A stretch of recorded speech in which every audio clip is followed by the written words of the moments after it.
My name is Matty Libatique, ASC, and you are listening to the Cinematography podcast, the one and only.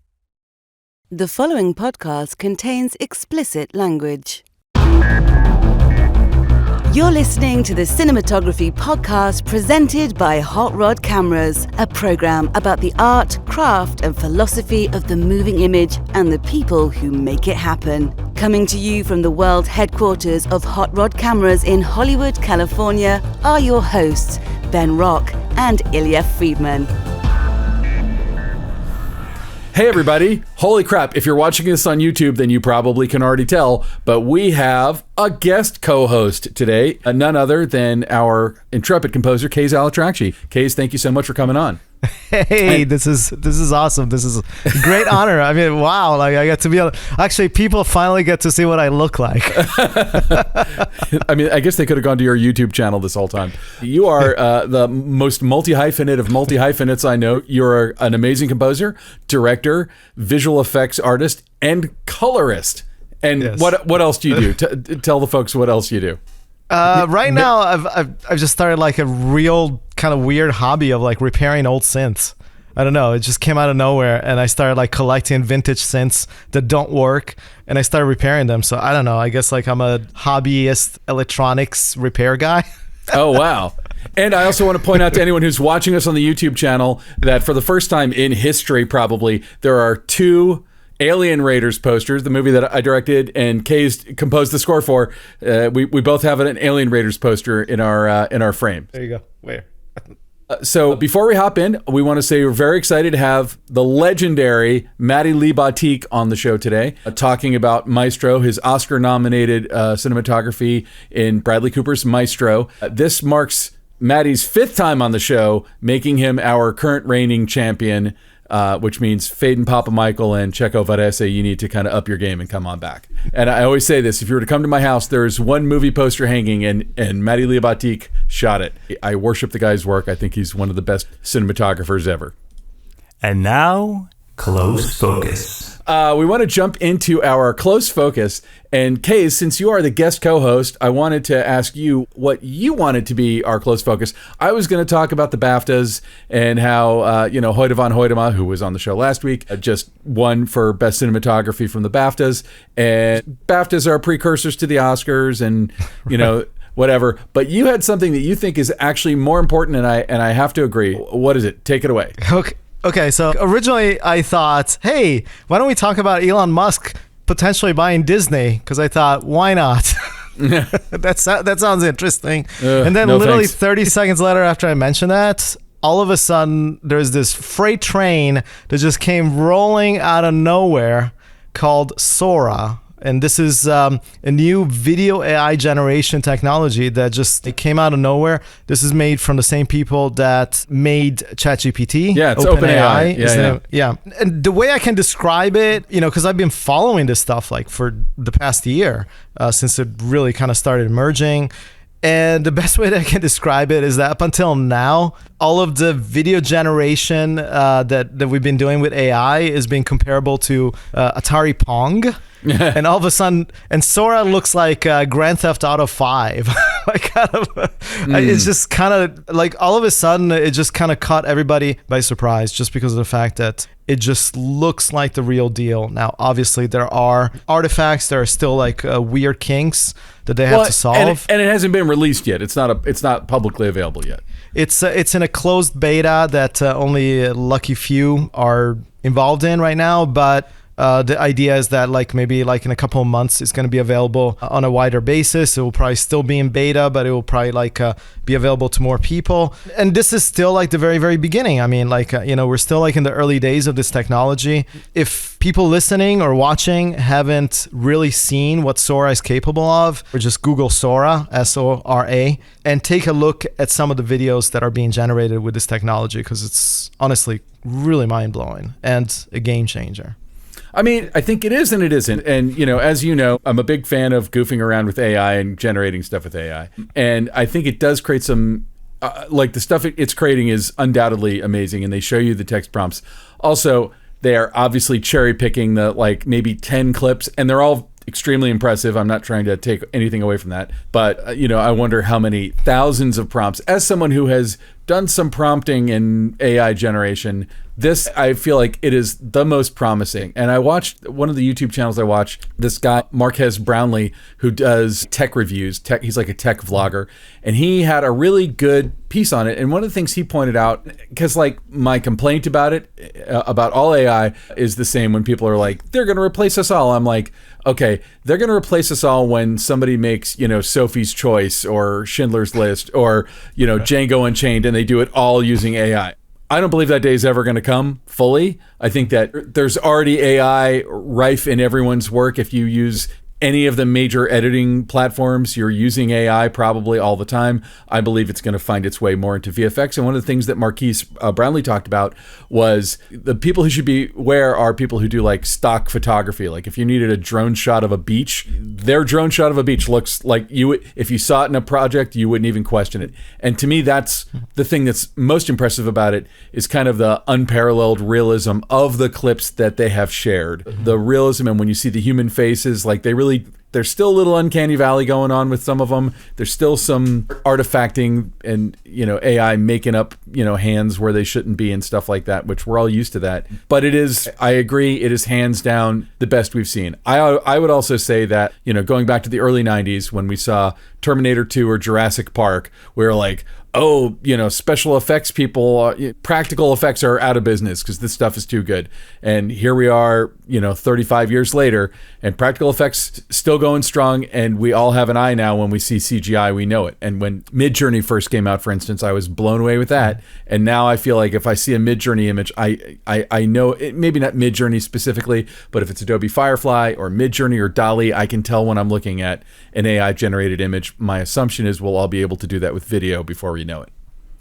Yeah, I mean, I don't really see this replacing artists necessarily. And where I would like to see this technology go is actually in some sort of guided way, in the sense that, for instance, I do a lot of CG stuff, for myself and for other people. And I would love to, for instance, be able to, in my CG program, I use Blender, to be able to kind of like set my camera move, maybe use like some very, very basic geometry like cubes, spheres, things like that to kind of like describe the main elements of the scene, and then be able to kind of feed that into something like Sora and say, okay, this is what I'm looking for from this camera move, from these objects that you see, and basically have a technology like Sora realize that into a final image that looks like $1 million. I mean, that's where I would love to see this technology go. So not a replacement for the artist, but rather a way for artists to be able to create more refined, end products in, a relatively shorter amount of time. I'm sure it will still take a while.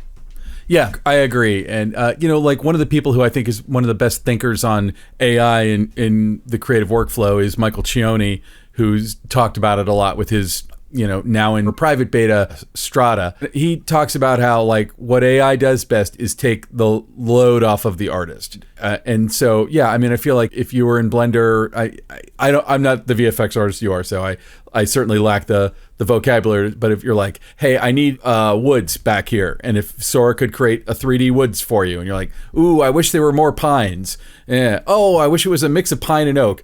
Bing, and it could do it faster for you than you having to like go on Turbo Squid or something and find a bunch of models, or God forbid, model them all, manually on your own.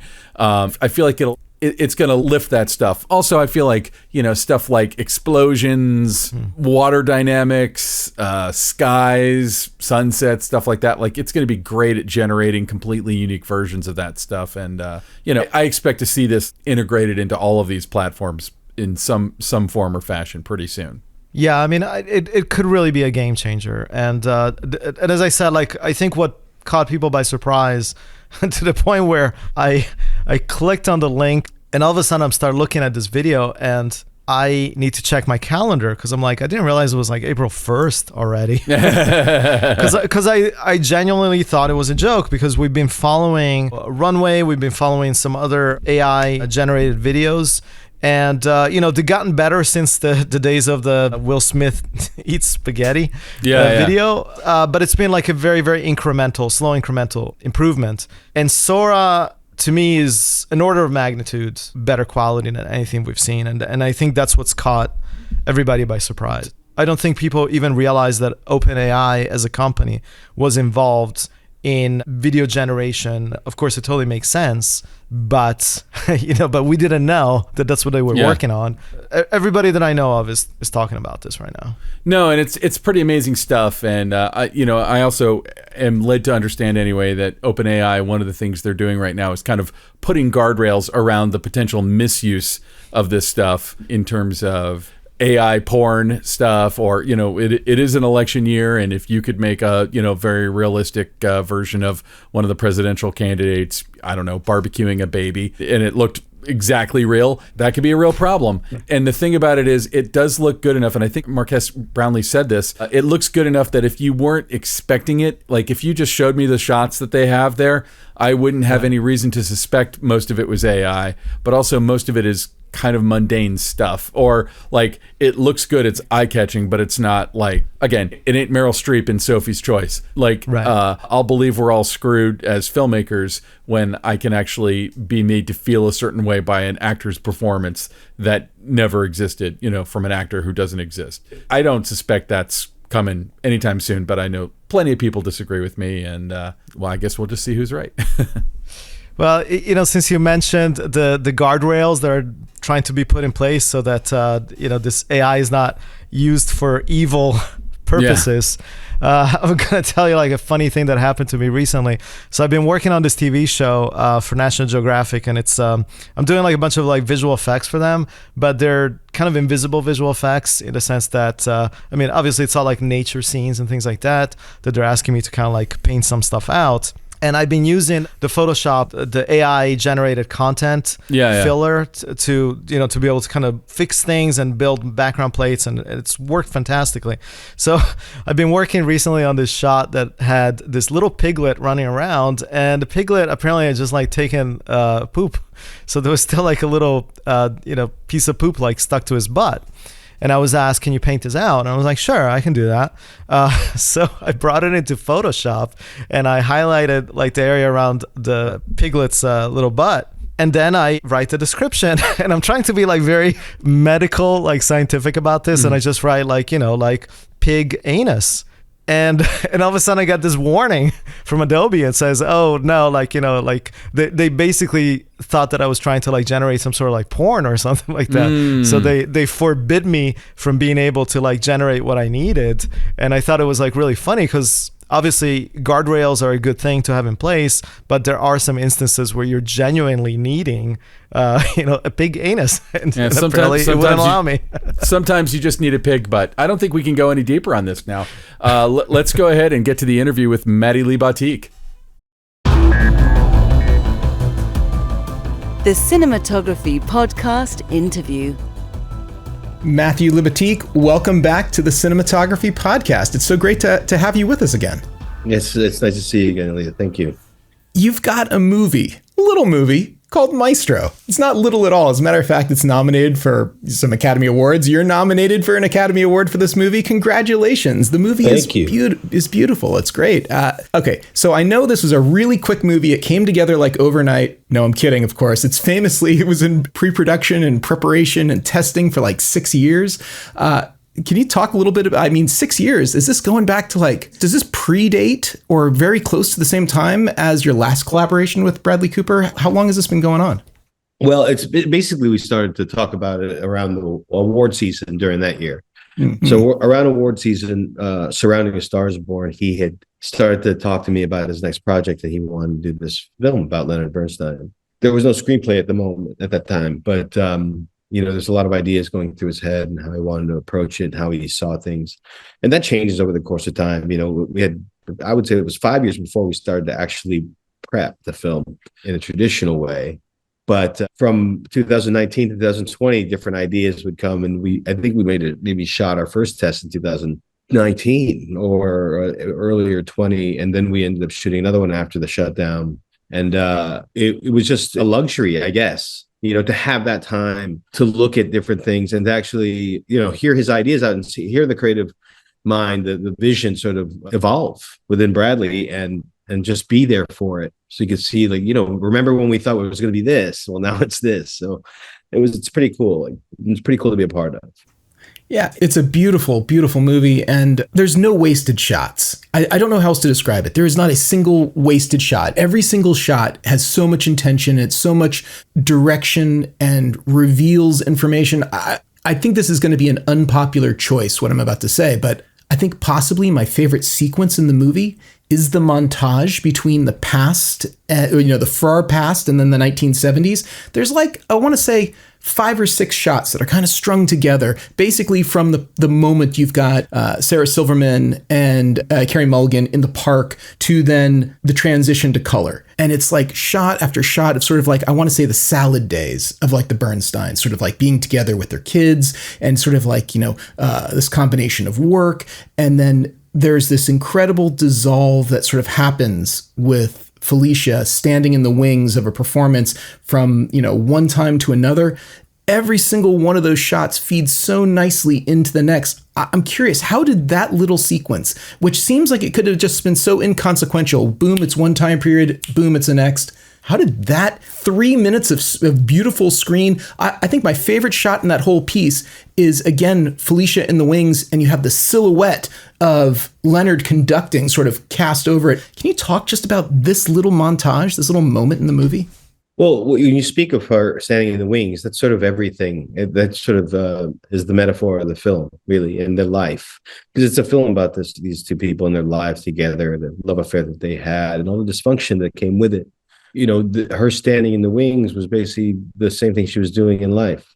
She put everything on hold. She made that choice consciously on her own to stand there. And obviously the visual metaphor of the shadow sort of overtaking her was something that was, Bradley had in mind. We actually tested that years ago on a much smaller scale to see if it worked, and it worked great. Mostly because when we landed on her face in the test, it's like we shot the movie already.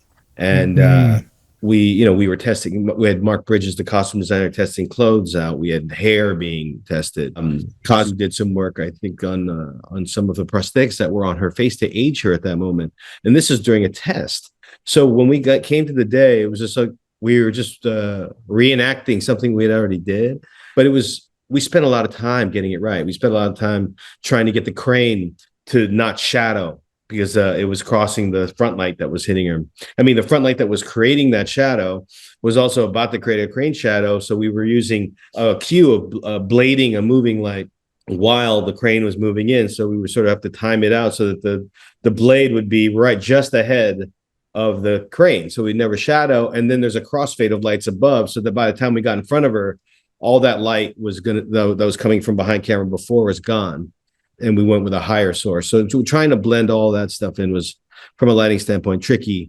And from just a logistical standpoint, getting the camera right and then the crane in position, the light in position to create the shadow was really tricky. But in terms of the whole montage, what I love about it is Bradley had this motif, and the motif was her standing in the wings. I think it happens maybe 3 times in the film.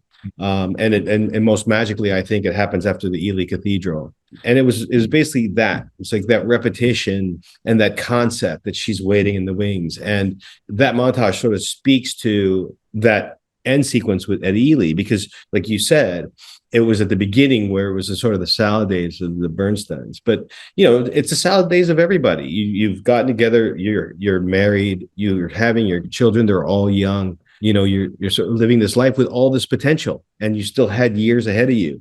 When you cut the color, they're right in the middle of it, and they have less years ahead of them. The kids are grown up, and I think it's supremely relatable to many people.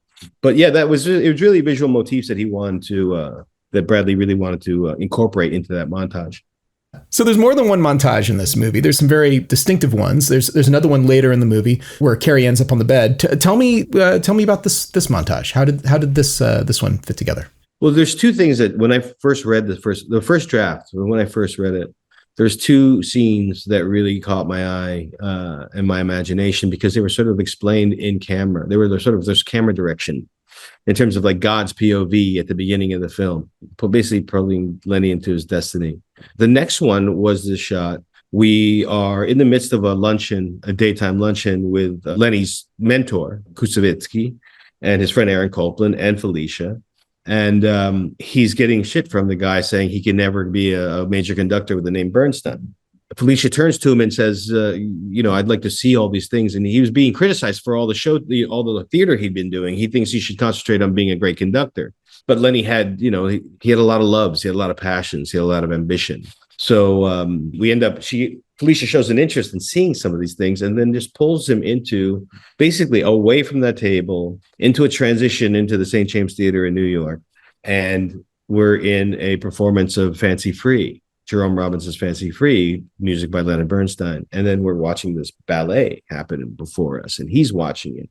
And, we go from there into On the Town, which is like a medley, and then it gets very intense. And then there's a scene where, they lose each other amidst all these dancing extras. And then they come together into the form of like a little mountain. And then you transition into the same shape with their feet intertwined underneath a sheet, and then it pulls away. And then we brought into the end of their night. And to me, I was like, that was all described. It's just that one of those rare cases for me, at least, it's where the writing really matched up with what we ended up doing. And very early on, I mean, there were subsequent drafts. Obviously, there's more drafts of the script, but those moments that he had crafted ahead of time never really went away. Some things went away. At first, it was supposed to be a crowded theater. We opted not to have a crowded theater and make it simpler, or easier to attain. But I think there was a lot of challenges in that for us. So I'm particularly proud of it. It was really fun to do. I mean, I had a lot of anxiety moving into it, but then when we achieved it, it was gratifying. Yeah, you totally pull it off. There's a couple of other sort of moments that, in this conversation, it reminds me of, like, it almost feels like a throwaway, but it's so masterfully done, where there's exposition going on in this transition between different points in the Bernstein's life, when they're like entering this hallway, like they're just coming home, but then they round the corner and they sit down on the couch, and it's revealed that they're inside of a studio, and there's this voiceover exposition explaining, like, what's going on with their lives. It's just such a nice little transition moment, just sort of like a walking in from here to there, and then boom, we're in a completely different space, all seamless, no cut, no nothing. When you're on set and you're pulling each of these off, is it a more visceral thrill than other types of gags, the oneer like this? Well, anytime you have it's like, it is a team sport. It's a director's medium, but it's a team sport. So when you do a oneer, there's a lot of people involved. Yeah, there's a lot of people going on. So, the dolly grip, the operator, obviously, focus puller, those are the normals. But then you have the lighting, the cues happening with the programmer. And then, there's probably grips are doing, moving flags, and then, you're just employing everybody in the shot. So the whole set becomes invested in it. So it is a thrill each and every time, because none of them are easy. They're all complicated, and they're all gratifying, because it's like, everybody got to contribute some way to the shot. It could be as simple as the person who opens the door behind it so that the camera can get through an easier fashion. But that one in particular is funny, because this was meant to be at the Dakota, at the Osborne, the apartment before the Dakota. They come in and they go into, basically, this really happened. Edward R. Murrow interviewed them, but a camera crew came to their house. And when you look at the photos of that, it was like, huge cameras, huge lights, all shoved into the corner of this space. And they're interviewing these poor people, and it's roasting. When I basically lit the hallway to a 2.8 or 2, just because I wanted to be maybe 5 to 6 stops over by the time I got inside. So basically going from a 2.8, and as we got in, it was just blown out. And then I did like a 5-stop rack as we started to get closer to them and wrap around, so that it would be at exposure when we got around it. But those are fun, just crafting that stuff and sort of doing the math. It's like cinematographer gymnastics, and it's fun. It is. I think it's so much fun too, because the movie tells you the story in a couple of different ways, and it's a little bit oblique just at the beginning, because you've got Leonard Bernstein at the piano. He's older. There's these bookends for the whole piece, giving nothing away here, but through the course of the movie, Sarah Silverman's character, Shirley Bernstein, she says to Carey Mulligan in the scene just before that sequence, like, you pay a price to be in the orbit of my brother. She says, she forewarns him, and she kind of like sets it out. And that's sort of like the end mark of like Act One. And then you get to kind of see the changes of the relationship and the whole rest of the story. And it's this wonderful vignettes of a marriage, of a relationship, of a life, and all this stuff. Now, there's a little bit of hopping from time to time. There's a little bit of continuity. In your discussions with Bradley Cooper and figuring out how you were going to make this movie visual, was there a North Star? Was there something that you kept going towards? You've got these different segments. You've got these different looks. Did you say early on we wanted sort of a classic Hollywood glamour for the beginning? We want sort of a different feel in the middle. You've got kind of like these different eras. What was your North Star for coming up with what you wanted each section to look like? Well, I think it's my answer is twofold. One is that Bradley and I sort of together, we agree, and we sort of both are inclined to keep things as naturalistic as possible. Mm. So, instead of going for the glam, even though I think in some cases it might feel like an old movie at the beginning of the film, that wasn't intentional. I was just sort of trying to keep it more candid. Obviously, you want to shape the light, but I was trying to keep it more candid. I was trying not to be too precious with the light. But Matty, I know you cannot get away from a little bit of glamour. You cannot get away. Like you even if you say you want to keep it naturalistic, first of all, you've got beautiful people to work with. They look beautiful. Exactly. But like you call really quick attention to your work right at the beginning with this incredible crane sort of move from the moment that Leonard Bernstein gets the call that like his wish fulfillment is going to happen. It's like you're on. That sort of like moment of excitement kind of carries through the different looks and the different feels all through it. Even if you say you want to be naturalistic, and it is very naturalistic, it never looks lit. But man, I got to give you props too for the ghost light sequence. Like at the beginning, like that is so stripped down and bare and raw when you've got Felicia and Leonard on the blank stage with just the ghost light. I know that wasn't the only thing lighting them, but man, that is like hard light and glamour. Even if it's so beautiful. Yeah, in some cases it was the only source. We had some cues going on in there too, but I hear what you're saying. But that shot. Mm-hmm. I wouldn't say it was I was on. When you pull back and you have that crane shot that pulls him into his destiny, I think the film is on. The film is on. We are into the story at that point. Yeah. The storytelling has begun. And, we go back to the question. I think Bradley and I, you gravitate towards naturalism because we anything that sniffs or smells false or pretentious, it's just something to stay away from. Bradley has a real sensitivity to it. Mm. And even if we shot it already and he has a feeling that maybe it's a little false, we'll do it again in a different way. Mm. So many of the decisions in the film are because we were able to just make the choice of making either a single shot or keeping the camera far away. It was just that spoke to sort of the mise en scène of the film. But beyond that, just from a approach standpoint, we'd show up every day and we were just trying to take the pages and make them better than what we had talked about before. Mm. Let's respond to the space. Let's respond to the rehearsals. Let's respond to Carey.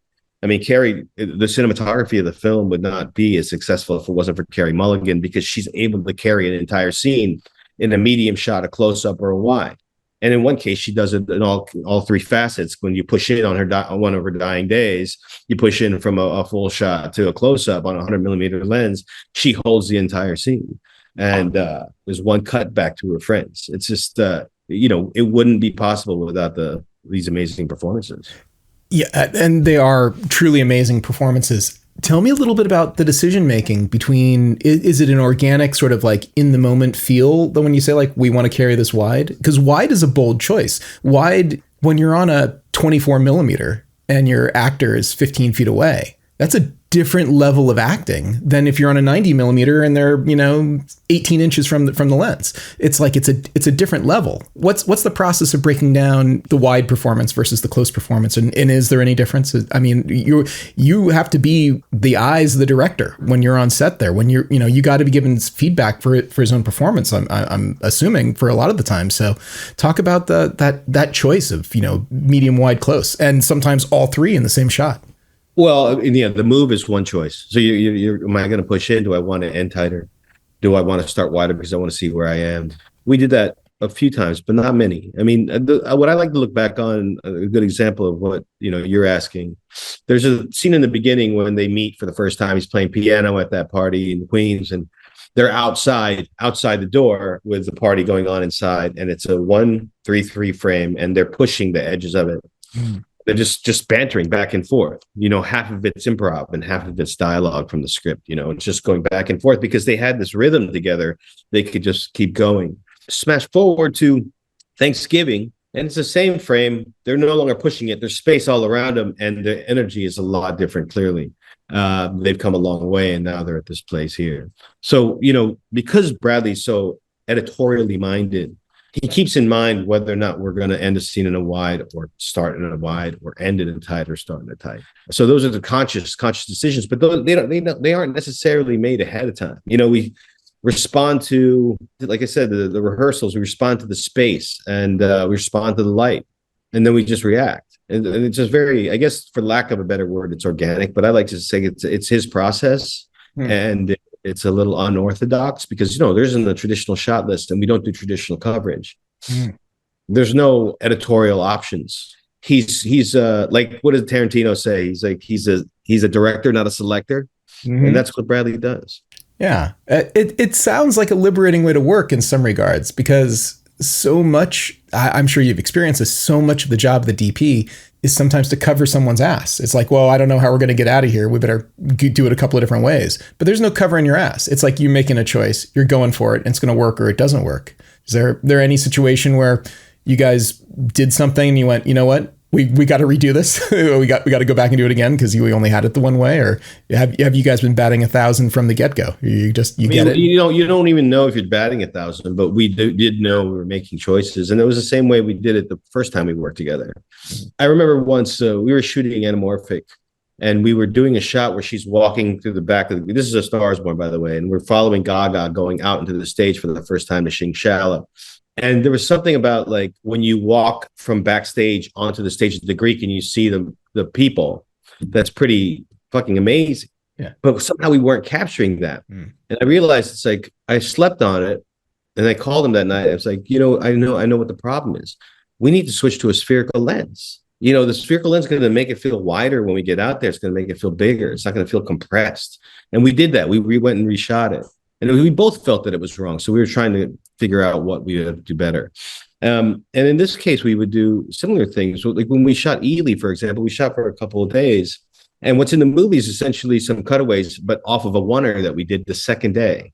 And that's him as a director and a creative person, like, and an actor just learning or just sort of sleeping on it and having a chance to come back the next day. And then he comes up with this long choreographed technocrane shot that lands on Felicia, over the shoulder on Felicia. And, that was the magic take. That was the one where he got applause from the London Philharmonic. Yeah.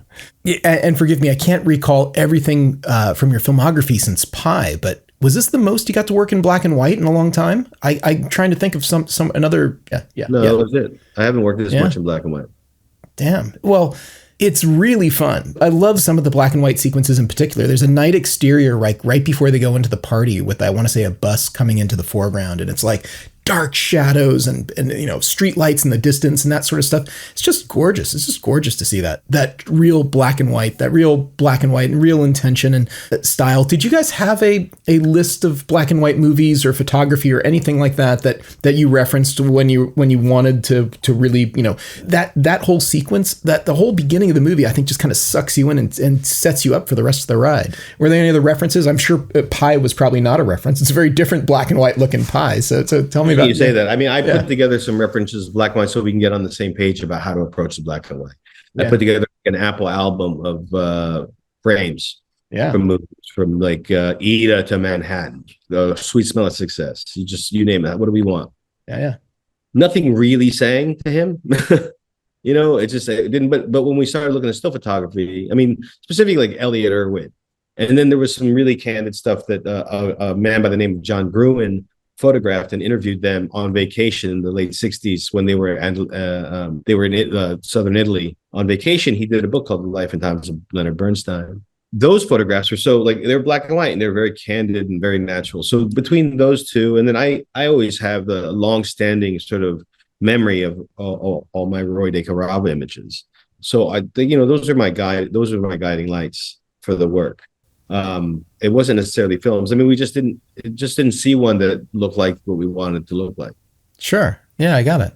All right. Before I forget, I was gonna throw this out there right now. I did not watch a trailer to Maestro. As a matter of fact, I've made a decision. There's only a few people out there. I watch 0 trailers for anything that they have coming out. And Matty, you're one of those people. If you are shooting something, I don't want to see anything before I go into the theater to have that experience for the first time. I want to have everything sort of like wash over me, like complete and whole. When you are working and you have to do the same things over and over again, you have to revisit the same places. Do you ever get lost in the weeds? Do you ever feel like, have we seen this before? How do we make this difference? What is your process of keeping things straight? Because, God, this movie feels so well put together, and it feels like the scenes that harken back to each other reference each other just enough without it ever being repetitive, without it ever feeling like we've already seen this. Now, some of it, I'm sure, is just because you've done this for long enough now. You've done this a couple of times. But how do you keep yourself organized? How do you keep yourself on track? I mean, I spent a lot of time in prep, just sort of, I do a spreadsheet, to be honest with you. Yeah, spreadsheet. And I break the whole movie down by scene and by all the way down to equipment that I want to use for it. And sometimes color temperature and filtration. And, just because I like to think the movie through at least once or twice. It's almost like writing it for cinematography and writing notes for every scene. So I do a spreadsheet, and then that helps me get in contact and sort of really intimate with the screenplay and the story and the order of scenes. And I, down to like how many pages a scene is, I'll have it memorized by the time we go. I don't even look at the call sheet for that information. I just see what the scene numbers are. I kind of get the name. I know what we're doing. And it's through that I could stay in contact with the director. And with Bradley, it's like things happen. Like he'll change something the next day. He'll have an idea, or he'll text me, and he's like, you know what, we're going to do this. I want to do it this way, because it's in constant motion. So for me, because I have the foundation down and I know where we're coming from, I have no problem deviating from it. And I think that's what really helps, is just doing your homework ahead of time and really sort of immersing yourself in the narrative and the screenplay and just trying to know it. You're never going to know it as good as the director. Well, sometimes maybe, but not in this case. You just have to try to get as good as you can. Better than the producers, better than the line producers. They're looking at different things. At the moment where I'm photographing it, I should know it as well as anybody. Yeah, well, it clearly comes through. I mean, you've got it down cold. If you can say, are you onto something else now? Are you taking some time off? What's next for Matty Libatique? No. No. Well, thankfully I'm not. We took plenty of time off during the strike, so no, I'm not taking any time off. I'm doing a film with Spike Lee next. I'm prepping right now. It's a film based on Kurosawa's High and Low. Oh wow. Nice. Yeah. Are you able to stay local? Are you sleeping in your own bed, or you have to travel for this one? No, I moved to New York, so I'm local. All right. Very good. Shoots in New York. I live in New York, so excellent. All right. Well, Matty, this has been a delight as always. It's great having you here. Yeah, you're like our reigning champion. You got to we got to have you come back and do something different next time. Maybe you should host the show or something for us. I know you can do that too. I've seen you at the ASC Awards. So well, we could do it together. We could get somebody on there, and I could be the heckler. Yeah, I'd love it. That'd be great. So, Matty, it's so much fun. Great seeing you, and best of luck with the awards and all that. And congratulations on the nomination. It's a fantastic achievement, and I can't wait to see what you do next. Thanks, Ilya. I appreciate it. Have a good one. All right, so that was Matty Libatique. Matty, thank you so much for coming on the show. Congratulations for all the success of Maestro. We are all keeping our fingers crossed on Oscar night. I don't know. It's impossible for me to take any sides on Oscar night because honestly, like all 5 of the nominated films are just so amazing and look so great. Like we haven't had Janelle Riley on yet this year, but we always kind of talk about how we can think of movies that we wish were nominated, but there's never one where we're like, oh yeah, get rid of that one. That one's no good. So like all 5 of these movies really deserve it. I can't wait to see who wins. And now, short ends. So now we are at our patent pending segment of the show that we always do, short ends, where we talk about our obsession of the week. I have no idea what your pet obsession is. Take it away. I'm excited to hear what it is. Okay, so this week, my pet obsession is a documentary that I just watched a couple of days ago on Netflix about the recording of We Are the World I don't know how old the listeners are, but hopefully you remember that We Are the World was a really, really big thing in 1984. And basically... I think it's fair to say that a vast majority of our listeners probably weren't alive. But, you and I are, middle-aged. We'll be generous and say middle-aged. So, So, okay. Well, okay. Regardless, though, this is like a really interesting documentary. The title is called The Greatest Night in Pop, and it is available on Netflix. And I know how difficult it can be just to get me, Ben Rock, and Ilya Friedman to just kind of like set up a date. We can kind of hang out and grab a bite and chat and catch up in person. So if you can imagine trying to get, I think, like 45 of the biggest stars in music and in 1984 and busiest in the same recording studio on the same night to record this song. And I thought it was like an incredible feat. The documentary does a really, really great job at showing like the preparation of it. Lionel Richie and Michael Jackson were kind of like driving force behind it, guided by Quincy Jones. And I thought it had like some really genuinely interesting moments. I mean, I'm dating myself by saying that I lived through that. You and me both. Yeah, so for me, it was like a really exciting time to kind of see all of my heroes at the time come together and record this song. But watching the documentary for me was like really, really interesting because for the first time, you kind of get to see a little bit like some of the behind the scenes of what actually happened, how everything came together. I hope it's okay to like at least give a little spoiler for something that's in the documentary that I really, really enjoyed. And that is Bob Dylan. He had to do he had to record a line for the song. He had like a little solo part. And when they brought him up to the microphone and they're like, all right, go. He genuinely did not know how to sing it. Like he was frozen. He was like, I think he kind of felt completely out of his element and didn't really know what to do. And they did take after take after take. And Bob Dylan was just literally like just kind of whispering into the microphone, not really sure what he was supposed to sing. So I can hear his point, like as you're describing it. There's a chance we'll take it. I remember it as a kid, and I had no idea who Bob Dylan was when I heard that for the first time. Like my parents had to explain to me who Bob Dylan was. But here's what's interesting from the documentary, as I said, like little spoiler alert. So what ended up happening to get Bob Dylan to sing that way was that Stevie Wonder brought him to the piano, and Stevie Wonder started making an imitation of Bob Dylan to show Bob Dylan how he should sing. So it was Stevie Wonder that really came up with like, this is jazz with me, That's funny. And basically said, here, sing it this way. And then Bob Dylan is like, oh, okay. And that's exactly what ended up happening. And I thought it was like hilarious. Do they explain why Dan Aykroyd is in that video? I've never understood why Dan Aykroyd is singing We Are the World. Because he's a blues brother. Oh. And of course, John Belushi was no longer with us at that time, so that's why we didn't have both. Because I don't really think of Dan Aykroyd as it's not that he's a bad singer, but I don't think of him as singing. Isn't the first thing that pops into my head when I think of Dan Aykroyd. Right. I mean, the other funny thing is that they were like desperately trying to get Prince. Yeah.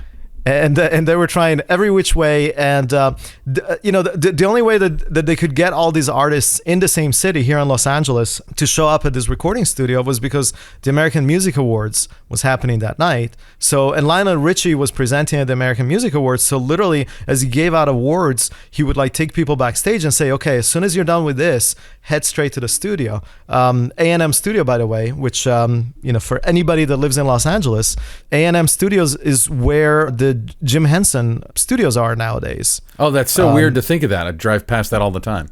Right, on La Brea. So, so if anybody wants to know where We Are the World was recorded, that's where it was recorded. And as I said, they're trying to get Prince out to the recording because Prince was like a big deal in 1984. He was the biggest deal in 1984. Like you're at peak Prince right in those like sweet like 3-4 years there. Yeah, so they got Sheila E. to show up, and Sheila E. is like desperately, like every break, she's trying to call Prince on the phone and say, Prince, you really need to be here. Like everybody's here, it's like Michael Jackson, Stevie Wonder, Ray Charles, Daryl Hall and John Oates. I mean, Huey Lewis and the News. Everybody's here, Cyndi Lauper, and Prince was basically just kind of partying nearby, and he was just like, nah. I don't feel like it. He's like, I'm at El Coyote and I just got a margarita. Leave me alone. Exactly. Wow. Anyway, so anybody that's interested, even if you don't really know anything about We Are the World, I think it's an excellent documentary, and I highly recommend checking it out on Netflix. All right, so let me give you my short end, my pet obsession. It's kind of weird. It's a YouTube channel called Hangin' with Dr. Z. Have you heard of this? I have not. So comedian Dana Gould, and I'm a huge fan of Dana Gould as a stand-up comic, and he has kind of, if you watch a lot of his stand-up comedy, you'll see he has a little bit of an unhealthy obsession with Planet of the Apes. And so what he's cooked up is, it's a talk show. It's a little bit like Primetime Glick, where it's kind of a parody of a talk show, but he gets real guests on it because Dana Gould was a writer on The Simpsons, and he's just been around forever. He knows everyone in the comedy world. And season 3 of this just dropped, but he interviews everyone as Dr. Zaius from Planet of the Apes. He's in a full Dr. Zaius getup, the full makeup, costume, and kind of creates like in a similar way to what Martin Short did with Jiminy Glick and Primetime Glick. He kind of creates like a weird mythology about Dr. Zaius, getting drunk with Charlton Heston, or I'm kind of butchering it, not doing it any justice. But then he gets like for real guests on there. A lot of them are pretty famous, and the 3rd season just dropped. Is this a little bit like Space Ghost from Coast to Coast? Is that a little bit that vibe? It is, especially the first season, because the first season was a COVID project, so he was actually interviewing people on a TV monitor. Now he has people one-on-one, so like he had the newest one is Svengoolie, the spook show host, and it's a younger guy. The real Svengoolie died a long time ago, but he had Jason Alexander, Howie Mandel, Lorraine Newman, and Kevin Pollak on so far in this 3rd season. And I think Dana Gould is a treasure. I think he's one of the finest comedians working today. I've been a giant fan of his for years, and it's just funny when you see somebody's like weird picadillos. Like he did a stand-up special 10 years ago where he spontaneously went into a Dr. Zaius impersonation, and not just a vocal impersonation, but the physicality and everything of it. And it's just I wouldn't know what that's supposed to sound like. But yeah, because it's like the original Planet of the Apes from the 1960s, and it's just hilariously weird because the makeup looks like the 1960s Planet of the Apes, which at the time was groundbreaking, and today looks kind of silly. Much like how AI looks to us now, like right now, where our jaw's on the floor, and 10 years from now we'll be like, really, that's all you got? Whatever. But anyway, the episodes are usually under 15 minutes long. They're very funny. The guy who plays his band leader is funny. He does like a monologue, and then he goes into an interview. The interviews are kind of a mix of like genuine stuff, and whoever he's interviewing is clearly in on the joke. A lot of them are comedians, but some of them aren't, and they're just funny interviews, and it's just a clever idea, and I think a great use of YouTube, a great use of your YouTubing time. Like to me, it's like I could watch that, or I could watch Hot Ones. I'll watch either one of those. I love them both. It's very snackable. Is what people call this kind of stuff. I like that term. Yeah. It's like I want to check it out. Yeah, you're sitting at the DMV. You got 15 minutes to kill. Watch a couple episodes of Hangin' with Dr. Z. It's really funny, and I just think Dana Gould's the best. That's awesome. I'm gonna go check it out. Do it up. So before we go, that's it. That wraps us up. Before we go, where can people find you? I tell people every week where they can find you, but now you get to tell them yourself. Okay, so they can find me, if they're interested in checking out some of my music, they can go to musicbykays.com. And if they're interested in some of my films, they can go to, guess what? moviesbykays.com. Oh, I've never plugged moviesbykays.com. Moviesbykays.com, it's a thing. So that way people can kind of pick and choose. And that's Kays, just to be clear. That is correct, Kays. Or they can also find me on Instagram at Kays Filmmaker. My Instagram account is Benjamin_Rock, because I didn't actually think it was going to be a thing. I was like, in Neptune Salad, I think it was already taken at the time, so I gave up easy. But you do have benrock.com. And that's priceless. That is priceless, and I'm very happy every day to the fine folks at the Brunswick Corporation for finally selling me my own name. They didn't really sell it. It was the cost of a domain transfer. They were awesome. Anyway, so now's the time where we like to thank everybody. I'm going to make you thank everyone. How about that? The first person that we really need to thank is Alana Cody. Always. Because she's responsible for putting this thing together, and I think she's just awesome. She is awesome. We would be nowhere without Alana. The second person that I want to thank profusely today, because hopefully he's going to make me sound smart, is Ben Katz. Sweet. And Ben Katz, thank you for editing all my ums and ahs and other ongoing things. And the third person that we're going to thank is, I guess I'm going to thank myself. This is like a new one for me. So Thank you, Kays, for the awesome music that you heard on this show. All right. Thank you, Kays. Yeah, I only partway into that was like, oh, is Kays going to have to thank himself? I feel like kind of a douche for making him do that. But it's okay. It worked out. All right. Well, that's it. Kays, thank you so much for coming on and stepping in while Ilya is doing fancy stuff in London and not available to us. And to all those of you watching and listening, thank you for tuning in. That's how we're ending these now, I guess, because I guess that's what we do now. Whatever tuning in means in 2024. Yeah, nothing got tuned. No tuning. Anyway, but thank you nonetheless. This has been the Cinematography Podcast, presented by Hot Rod Cameras. Find your next camera, lens, or accessory on the web at hotrodcameras.com. Don't forget to subscribe to our show on iTunes and connect with us on Facebook and Twitter. Thanks for listening.